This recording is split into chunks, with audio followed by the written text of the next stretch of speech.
Então eu quero que você abra sua Bíblia em Mateus 5, a partir do versículo 1 mesmo, que eu vou ler aqui.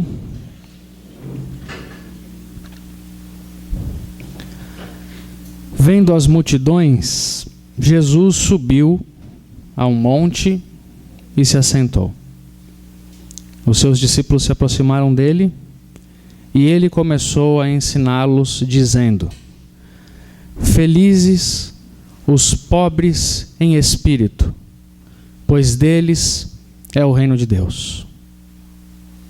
Felizes os que choram, porque serão consolados.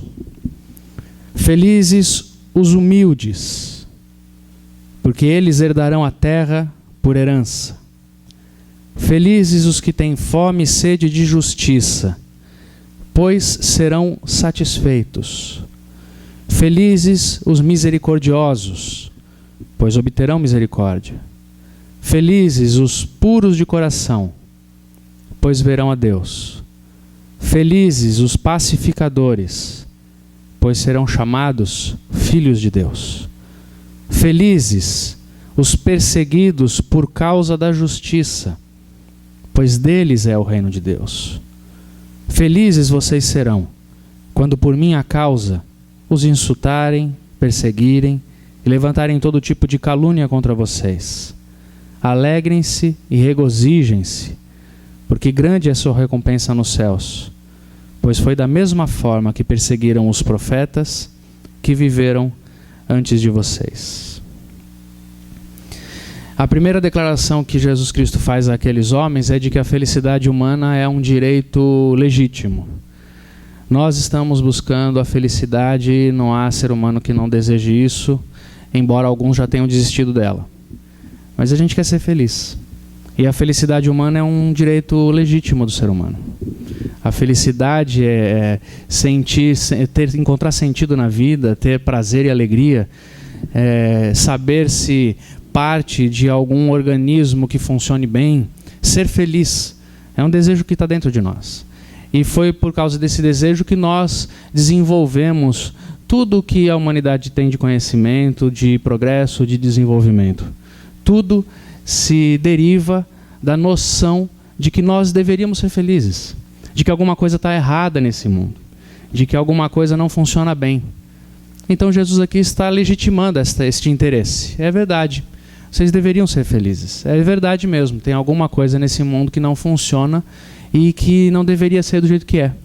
Essa constatação que vocês carregam na alma de que alguma coisa está fora do encaixe, de que alguma coisa não está certa, e que isso visita vocês de tempos em tempos, e isso toma o coração e a mente de vocês durante uma vida toda, essa noção é verdadeira. As coisas estão sim fora do esquadro, as coisas estão equivocadas, o mundo está desorganizado, existe um ambiente de caos no universo, mas vocês deveriam ser felizes, foi para isso que eu os criei. Eu os criei para que esta necessidade essencial que vocês carregam fosse suprida. E aí então Jesus Cristo começa a descrever um tipo de gente que consegue experimentar essa noção de felicidade apesar de um mundo em mau funcionamento. Porque esta é outra verdade que esse texto traz. Para que você seja feliz, Deus não vai mudar a ordem das coisas ao seu redor. O mundo não vai mudar. As coisas não vão ficar perfeitamente organizadas. As coisas que dão defeito não vão deixar de dar defeito. O mundo não vai se organizar como num sonho, num conto de fadas, para que você seja feliz. Isso não vai acontecer. O mundo continuará do mesmo jeito, mas haverá uma possibilidade de que o seu coração seja transformado e você se torne um tipo de gente que seja feliz apesar de um mundo caótico. Essa é a mensagem do Evangelho. A mensagem do Evangelho não é de eu vou mudar o mundo para você ser feliz. A mensagem do Evangelho é eu vou mudar você para que você consiga ser feliz apesar do mundo onde você vive. E aí então é interessante que ele descreve não um mundo perfeito que causa felicidade nas pessoas, mas ele descreve um ser humano feliz que consegue interagir com um mundo caótico. Esse é o projeto de espiritualidade para todos nós aqui. Se você um dia acreditou em outro projeto de espiritualidade, do tipo, eu oro e Deus faz tudo ao meu redor funcionar do jeito que eu quero, Eu oro e tudo que eu quero acontece. Eu oro e o mundo se transforma num lugar maravilhoso. Esse projeto de espiritualidade não existe. Isso é uma fraude, isso está falido. E eu lamento que muitos de vocês, muitos de nós, tenhamos caído neste conto de carochinha e desenvolvido um projeto religioso que está a naufragar. Agora, o projeto de espiritualidade de Jesus é: eu vou transformar vocês em pessoas felizes, apesar do mundo que as cerca. Se vocês se abrirem para mim, vocês serão pessoas assim. E aí ele descreve, e eu queria a partir de agora só fazer essa descrição que Jesus Cristo fez aqui para a nossa linguagem, e que Deus nos abençoe e nos faça pessoas assim felizes como o texto nos apresenta. Em primeiro lugar, são felizes os que são pobres em espírito, porque eles têm, é deles, o reino de Deus. Felizes aqueles que sabem que são pobres em espírito. Felizes aqueles que sabem que espiritualmente não têm recursos. Felizes aqueles que abriram mão da tentativa tola de serem bons por si próprios, de terem uma religião boa que os autentique e os justifique na vida. Felizes aqueles que sabem que precisam. Felizes aqueles que sabem que não têm recursos em si mesmos. Felizes aqueles que sabem que se não orarem, não buscarem o Senhor, não pedirem sua ajuda, falecerão. Felizes aqueles que sabem que estão falidos. Felizes aqueles que sabem a verdade. Felizes aqueles que sabem que não são um fim em si mesmos. Felizes aqueles que sabem que precisam de Deus. Saíram da arrogância de achar que se bancam e pretendem viver sem Deus. Saíram desse engano. Eu preciso de Deus. É tão interessante que Jesus fala que o reino já é deles. Não há nada mais o que fazer. Não há um processo de purificação, não há uma mudança de comportamento, não há nada. É feliz só pelo fato de saber que precisa. Porque quem precisa encontra. Quem busca acha. É feliz só pelo fato de assumir para si mesmo que é pobre. Eu não tenho recursos espirituais para me bancar. Minha religião não me banca, minhas rezas não me sustentam, os lugares sagrados da minha religião não me confortam de verdade. Os processos que eu mesmo desenhei da minha religiosidade não fundamentam a minha fé. Eu preciso do Senhor. Felizes os que são pobres em espírito, sabem que não têm recursos. Felizes os que choram, porque serão consolados. Extraordinário isso, principalmente nessa tese que eu estou apresentando para vocês hoje cedo aqui, de que o mundo vai continuar sendo como é, hostil, desequilibrado, desorganizado, e nós é que seremos transformados para viver num mundo assim. E num mundo assim, seremos felizes se chorarmos por alguns motivos. Isso aqui me inspira de algumas maneiras. Em primeiro lugar, porque se você ainda mantém a capacidade de chorar vivendo num mundo desequilibrado como esse, é porque a sua alma não se desequilibrou como mundo. O cinismo diante de um mundo desequilibrado, aquilo que nos faz olhar para a vida sem mais sustos, sem mais admiração, sem mais sofrimento, é o resultado de um coração também desequilibrado, acostumado com um mundo caótico. Conseguir chorar num mundo em que a gente vive é sinal de saúde espiritual. Felizes os que ainda choram num mundo que faz chorar. Felizes os que ainda mantêm a capacidade de se indignar, de sofrer, de chorar. Porque essa vida como ela é, dura como é, fria como é, tem a capacidade de endurecer o nosso coração. Tem a capacidade de enrijecer a nossa alma, embrutecer o espírito. A gente já não se emociona, não se comove, a gente já não consegue mais olhar para o lado e ver que está errado. A gente não mais se entristece. A gente vai se fechando, se enclausurando na alma e perdendo o amolecimento do coração, perdendo os nutrientes do espírito. Nos tornamos cínicos, irônicos. A gente começa a ser daquela turma que diz: a vida é assim mesmo, o mundo é assim mesmo, eu serei também. Felizes são aqueles que dizem: a vida é assim mesmo, mas não deveria ser. Felizes aqueles que ainda choram diante da dor, que ainda choram diante da maldade, que ainda choram diante da crueldade do mundo. Felizes os que ainda choram, porque pelo menos haverá consolo para quem chora. Esse versículo me inspira de outras maneiras, como por exemplo: feliz é quem chora e não quem faz chorar. Isso é uma completa inversão dos valores humanos e mundanos que qualquer geração já teve. Na nossa geração nós somos chamados, e a humanidade sempre vai nos convocar para isso, para um sistema de vida em que você tem que ser esperto, você tem que ser malandro, você tem que encontrar o seu espaço no mundo, e não importa se você vai ter que fazer algumas pessoas ao seu redor chorarem por causa disso. O que importa é o seu, o que importa é o do seu jeito, o que importa é o seu lugar. Nós vivemos um sistema que diz isso: se você é um bom profissional, você é bom profissional porque você conseguiu chegar onde você queria chegar, mesmo que você tenha que ter deixado pessoas pelo caminho. O mundo é dos espertos, especialmente na nossa cultura latino-americana e brasileira. O mundo é dos espertos. Eu acho extraordinária essa convocação de Jesus para pessoas felizes. Felizes os que choram, não os que fazem chorar. Porque aos que choram haverá consolo, aos que fazem chorar não haverá nada. Felizes aqueles que perdem e choram, felizes aqueles que na batalha perdem, para não perderem a alma e saem chorando.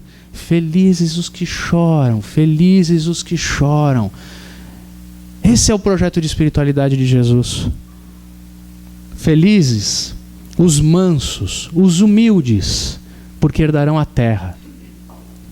Felizes os mansos, uma outra tradução diz isso, a minha disse: felizes os humildes, porque herdarão a terra. Isso aqui é extraordinário. Jesus Cristo está se comunicando com um povo bélico, um povo de guerra, um povo que viveu a vida inteira como nação, acostumado a lutar para conquistar o seu espaço, a entrar em guerra para isso. E aí Jesus Cristo inverte mais uma vez o valor desse pessoal e diz assim: vocês serão felizes se forem mansos, porque os mansos herdam a terra. E aquilo que você vive na vida como herança de Deus lhe traz segurança, lhe traz paz. Você pode pôr a cabeça no travesseiro e dizer: eu recebi, eu não fiz nada que não fosse legítimo para ter o que eu tenho. É isso que quer dizer esse versículo. Felizes os mansos, felizes aqueles que não usam da violência, que não usam do jeitinho, que não usam da espoliação, da manipulação, da opressão, que não roubam, não furtam, não enganam para terem o que tem que ter. Porque quando têm e quando recebem, sabem que foi herança. Foi resultado de uma vida digna e justa. Eu posso ser feliz porque o que eu tenho é a herança de Deus. O que eu tenho foi o Senhor quem me deu. Como você pode ter certeza que foi o Senhor quem te deu o que você tem? É porque eu não roubei ninguém para ter. É porque eu não matei ninguém para ter. É porque eu não passei por cima de ninguém para ter. É porque eu tenho a minha vida limpa, eu posso olhar para o lado e dizer para as pessoas virem para a minha vida e para a minha casa: eu não tenho vergonha de nada, não tenho medo, porque o que eu tenho foi Deus quem me deu. Me deu como resultado de uma vida justa e legítima de trabalho, mas me deu.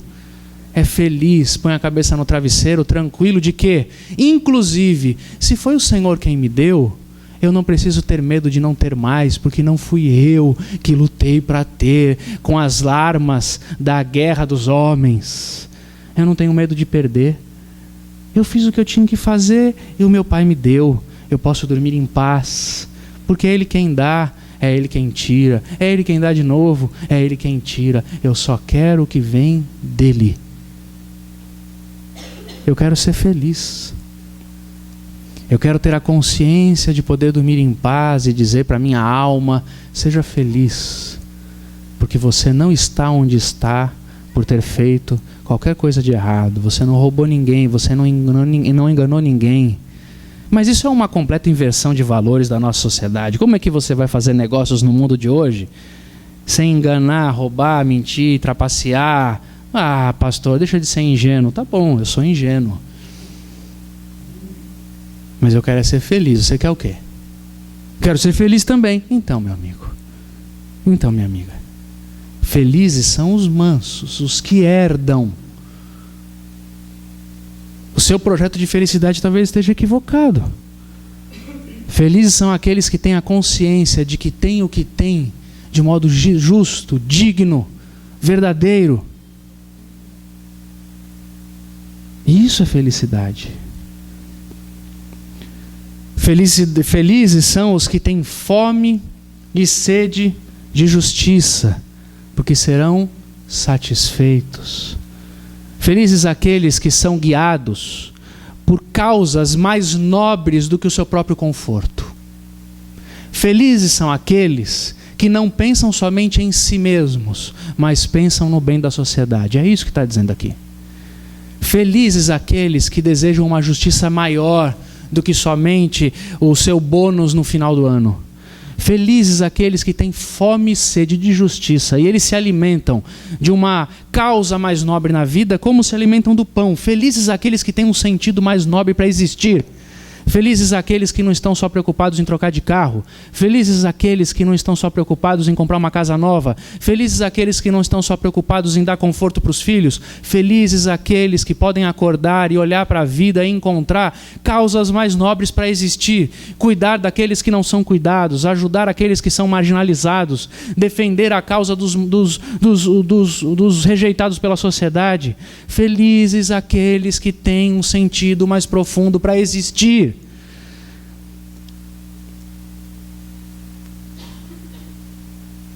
O mundo do cartão de crédito não vai te dar felicidade.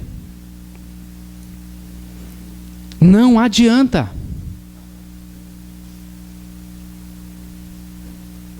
Nós precisamos encontrar causas mais nobres e mais justas para existir. Nós precisamos ter fome e sede de justiça.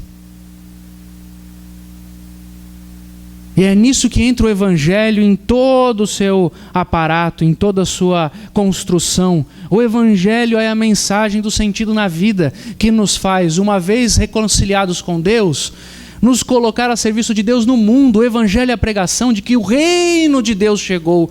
O Evangelho é a mensagem de que a sua vida, a minha vida, o seu dinheiro, o meu dinheiro, as nossas coisas, a nossa família, os nossos bens, a nossa história, a nossa profissão, o nosso conhecimento, tudo pode estar a serviço de Deus no reino dele. Tudo. A minha profissão pode ser feita e executada como quem está trabalhando para Deus. O que Deus está nos oferecendo aqui, o que Jesus está nos chamando a atenção é: vocês podem ser felizes, basta que vocês entendam que tudo em vocês pode ser usado para uma causa mais nobre, para a causa do reino de Deus. E a causa do reino de Deus é o outro. A causa do reino de Deus é a diminuição da desigualdade. A causa do reino de Deus é o alívio das dores. A causa do reino de Deus é o abraço aos perdidos, aos solitários. A causa ao reino de Deus é a diminuição dos efeitos das doenças. A causa do reino de Deus é um mundo melhor e mais justo. Felizes os que se alimentam da justiça, porque eles matarão a sua fome todo dia. Terão fome, serão alimentados, terão fome, serão alimentados, serão felizes. Porque a vida é muito mais do que o que você olha ao redor de você mesmo. A vida é muito mais do que você mesmo. Felizes. Felizes aqueles que se importam com os outros. Felizes aqueles que são guindados daquela estrutura de vida que ensimesmada, que adoece, somente adoece a si mesmo, porque vê os seus problemas, são só os seus problemas, são só as suas dificuldades, não consegue abrir os olhos para um mundo e perceber que há tantas outras pessoas precisando de nós, e que na execução da tarefa de ajudar os outros, nós somos salvos da nossa própria depressão de existir. Felizes aqueles que têm um sentido para existir, um sentido mais nobre.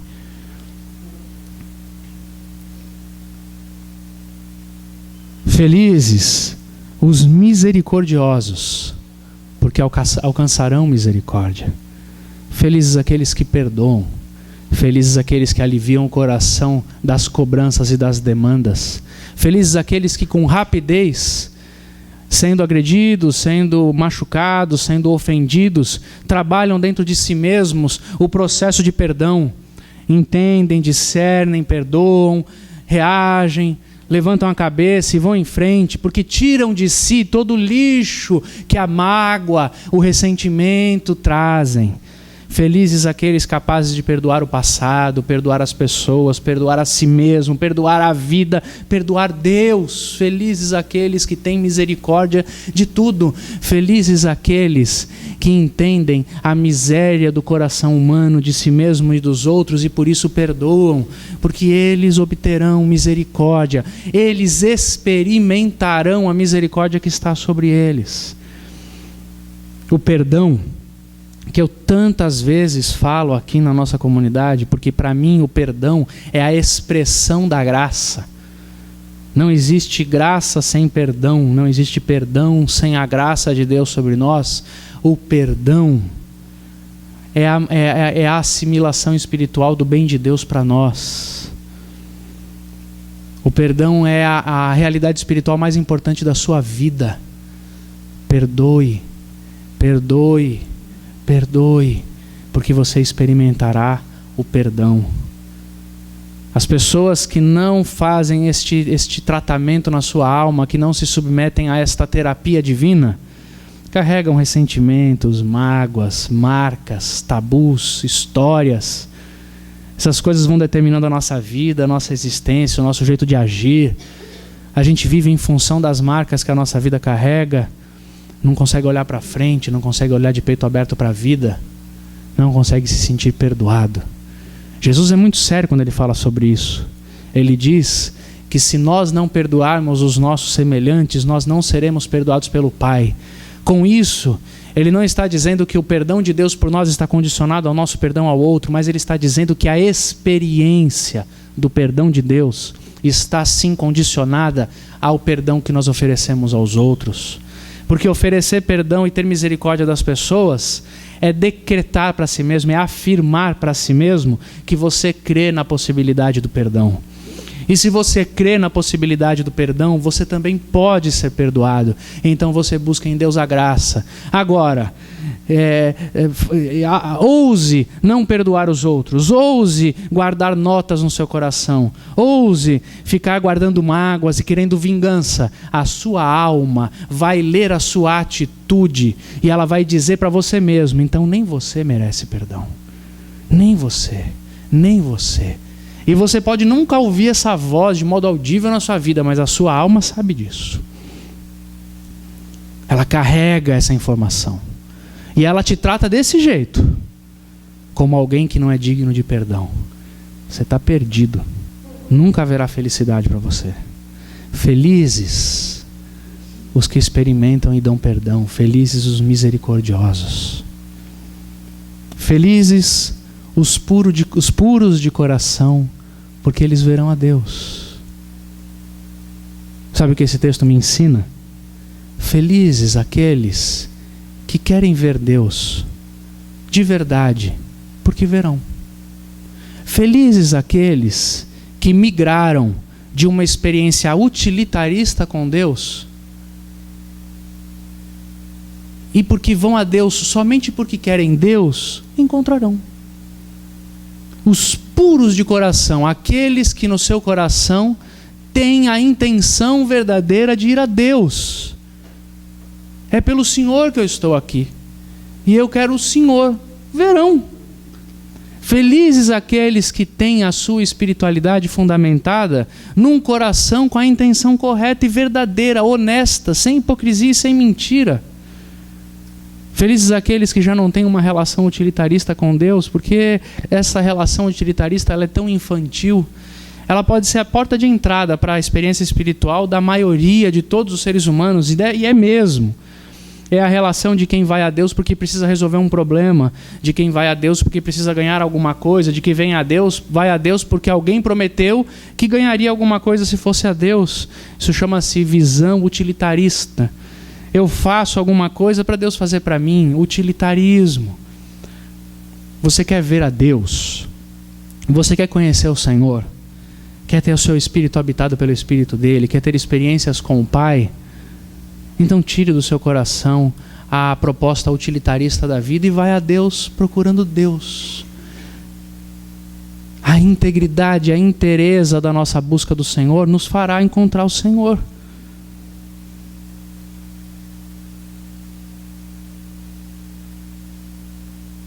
Infelizmente, a espiritualidade na nossa geração ela é tão infantil e cada vez mais infantil, porque se eu disser para você assim hoje, vamos fazer uma campanha, durante 40 dias, todos nós faremos jejuns e leremos o livro de Salmos inteiro, e você escreverá suas orações, e no fim de 40 dias, eu te garanto que você vai conseguir o que você deseja. Então me diga, hoje nós vamos fazer uma campanha aqui. Traga uma peça de roupa de alguém da sua casa que você quer que se converta. Traga a carteira de trabalho para você, o marido, arrumar emprego. Vamos fazer uma campanha. E aí você traz todos os seus objetos. Nós vamos orar aqui na frente. E nós vamos chamar o apóstolo Arlindo para orar por vocês todos. E daí, estamos perdidos, né?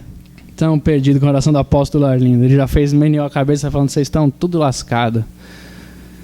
Aí nós vamos então fazer uma campanha de 40 dias, nós vamos ler os salmos e vamos escrever orações. Eu tenho certeza, vocês não, porque vocês já me ouvem, se fizessem eu levar bronca. Eu tenho certeza que em qualquer auditório isso aí ia pegar fogo, ia ser uma coisa maravilhosa. Maravilhosa. E a gente ia colocar uma campanha dizendo, buscando o Senhor dos milagres. Agora, tira a corrente, tira o apóstolo Arlindo, tira a oração poderosa. É só você e Deus. Você quer mesmo encontrar o Senhor? Não, eu não quero tanto assim, porque eu estava vindo aqui só para conseguir o que eu queria. Pelo menos você vai ser puro de coração. Começa fazendo isso que já vai melhorar. É o primeiro passo para a integridade da alma. Mas já que você tocou no assunto, eu vou pensar nisso aí, porque eu não sei se eu busco a Deus por causa de Deus. Quem vê Deus na vida é quem busca Deus. O Senhor. Quem se alimenta na alma dele, quem o deseja. Quem pode dizer, como os profetas diziam, ainda que a figueira não floresça, ainda que a videira não dê o seu fruto, ainda que a terra não produza o que eu quero que ela produza, ainda que eu não tenha, minha alma se alegrará no Senhor. Como o salmista, que bem eu tenho na vida além de ti. Como Pedro, quando Jesus Cristo falou para ele, você quer também seguir aqueles que estão indo embora, porque já não compensa mais me seguir na história? Porque a turma estava seguindo Jesus até que Jesus foi duro e começou a dizer para eles coisas do tipo, eu não tenho nem onde dormir, vocês querem me seguir? Eu vou sofrer e vou morrer, vocês também vão perseguir vocês por minha causa, vocês querem vir comigo? Aí todo mundo começou a ir embora e o Pedro falou para ele, Jesus, é dura essa palavra, né? O senhor não faz nenhuma campanhazinha para segurar a turma? É difícil, essa igreja não vai crescer, Jesus. Aí Jesus virou para o Pedro e falou, você também não quer ir com eles? Esse Jesus, ele faz cada coisa, né? Não quer ir com eles? Pode ir embora. Aí o Pedro olhou para Jesus e falou, para onde eu vou, se só o Senhor tem palavra de vida eterna? Naquela hora ele podia dizer, para onde eu vou, se só o Senhor que sabe multiplicar pães e peixes? Eu vou ficar aqui do seu lado para não passar fome. Não, meu amigo, o Pedro entendeu coisa mais profunda. Para onde eu vou, se a minha alma se alimenta do Senhor? São felizes essas pessoas. As pessoas que chegaram à conclusão de que não precisam das coisas de Deus, mas precisam de Deus. E que a alma se alimenta em Deus. E querem ver a Deus, verão. Elas abrirão a Bíblia e lerão e entenderão. Você sabia que quando eu leio a Bíblia e entendo a Bíblia, não foi por causa do curso de teologia que eu fiz? O curso até atrapalhou um bocado a minha leitura. Se eu leio a Bíblia e entendo a Bíblia, não é porque existe nada de especial em mim, não. É porque eu quero. Eu quis. A minha vida inteira eu quis. Eu quero ler. Eu quero entender. Você quer? De verdade? Você vai conseguir entender. O Espírito de Deus está derramado sobre nós e querendo nos ensinar. Você quer viver experiências com o Senhor? Se quiser, vai conseguir. Busque-o como o bem maior da sua alma. Seja puro na intenção do seu coração. você verá o Senhor. Felizes são esses. Felizes os pacificadores, porque serão chamados filhos de Deus. Felizes aqueles que por onde passam promovem a paz e não a discórdia. Simples assim. Felizes aqueles que estão alistados nos exércitos da salvação e da paz. Felizes aqueles que estão promovendo a paz na existência, em todos os aspectos, nos seus relacionamentos, na sua casa, entre seus semelhantes, na sua sociedade. Felizes aqueles que buscam a paz, porque os filhos de Deus são os filhos da paz. São os filhos da religião que usa Deus, que são os filhos da guerra. Não existe guerra santa. Não existe guerra santa. Não existe guerra em nome de Deus. Nenhum povo em toda a história da humanidade que tenha se levantado dizendo: em nome de Deus nós vamos guerrear e destruir aquela outra religião e aquele outro povo, está sob a autorização do Senhor. Deus é o Deus que promove a paz. Felizes aqueles que fazem o mesmo na sua vida. Felizes aqueles que promovem a paz quando a casa está em discórdia, porque ali está um filho de Deus. E quem promove a paz há de viver o que Jesus Cristo diz terminando o texto: felizes os que são perseguidos por causa do nome de Jesus. Felizes. São felizes porque a razão da sua perseguição é a justiça de Deus. São felizes porque, vivendo num mundo que não compreende o Senhor, também não há de compreender a sua atitude. Você é feliz se na hora em que as pessoas no seu trabalho propuserem para você um negócio errado, você disser não. As pessoas vão te perseguir, talvez você perca o emprego. Você é feliz se fizer isso. Eu convivo com gente em dilemas éticos, profissionais a vida inteira. Eu, a paisana, sou um cara bem tranquilo. Você pode me contar numa rodinha de festa lá as maracutaias que você faz, que eu não vou bater em você. Quem me conhece sabe disso. Não vou ficar lá dando uma de moralista, nada disso. Mas eu estou aqui agora como um homem que lê a Bíblia e lê contra si mesmo. Eu leio isso aqui contra mim mesmo. Leio essa palavra contra mim mesmo, e é assim que eu falo para você hoje. Não é um discurso moral que eu vou dizer, é um discurso de felicidade. Felizes são aqueles que, para não fazerem negócios errados, arriscam perder qualidade de vida. São felizes. Você quer ser feliz ou o que você quer? Felizes aqueles que são perseguidos por causa do nome de Jesus. Aqueles que são perseguidos de todas as maneiras, inclusive. Aqueles que são perseguidos, inclusive, intelectualmente. Aqueles que, ao afirmarem na vida, na rua, na sociedade, na escola, no trabalho, na universidade, onde for: eu creio em Jesus Cristo Senhor, Jesus de Nazaré, crucificado e ressuscitado ao terceiro dia, eu creio e dei minha vida para Ele. E, fazendo isso, são alvo de ridicularização, de menosprezo intelectual. Como é que você, um homem estudado, uma mulher estudada, um profissional, pode acreditar numa historinha dessa? Eu creio.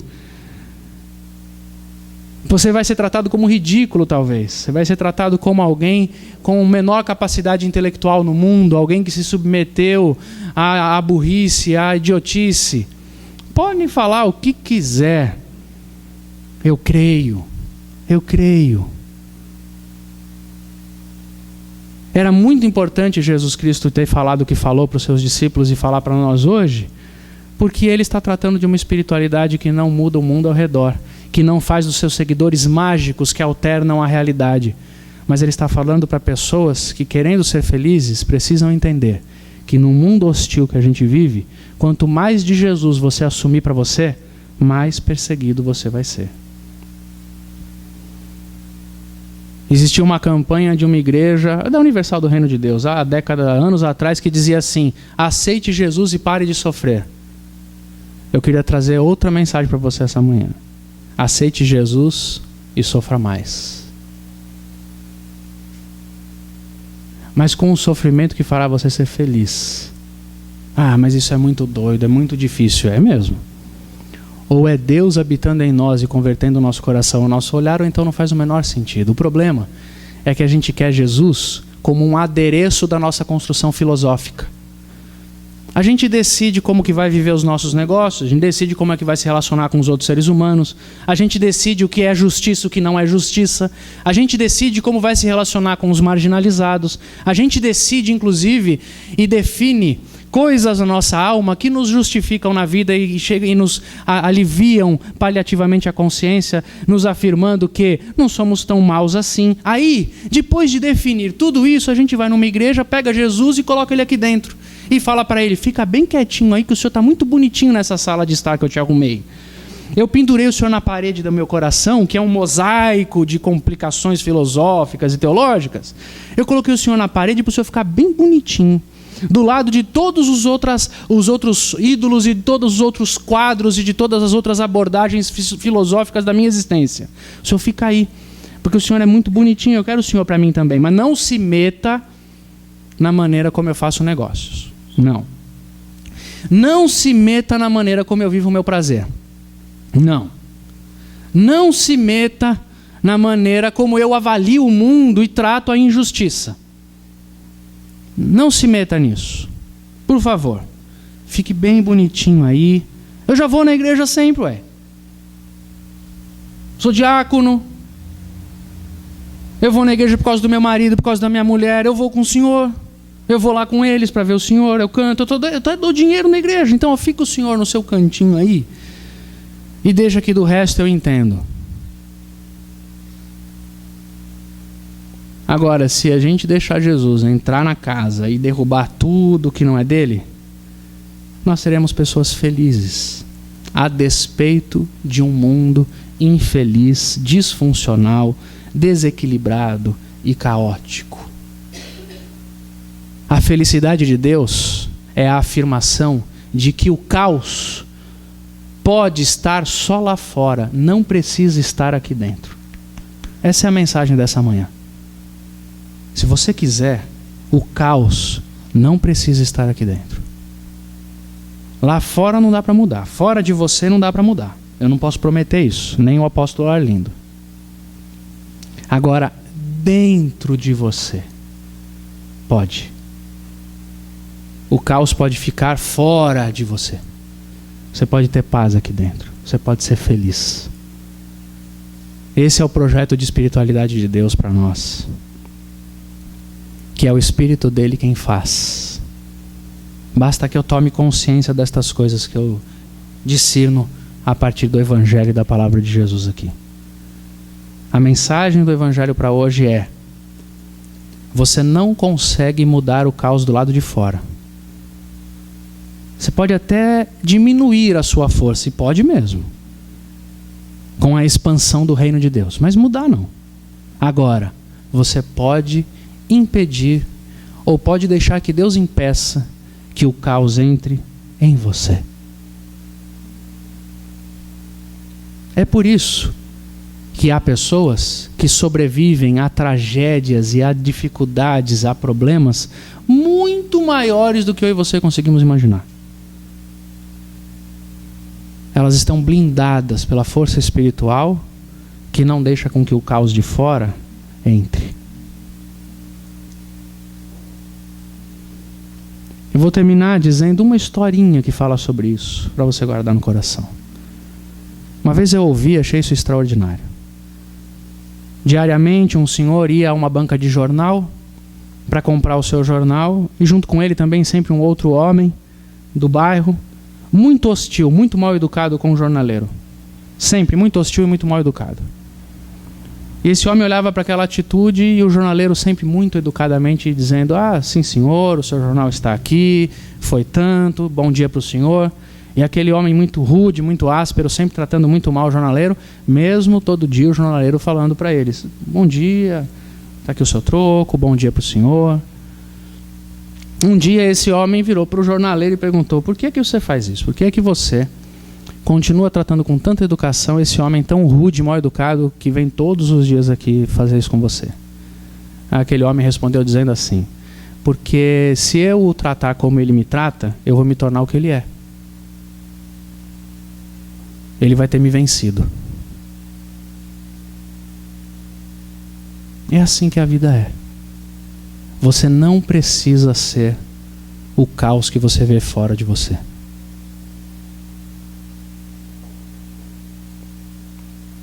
Diante disso, o que nos cabe? Primeiro, olhar para a alma, para o coração e buscar no Senhor o quanto desse caos já entrou.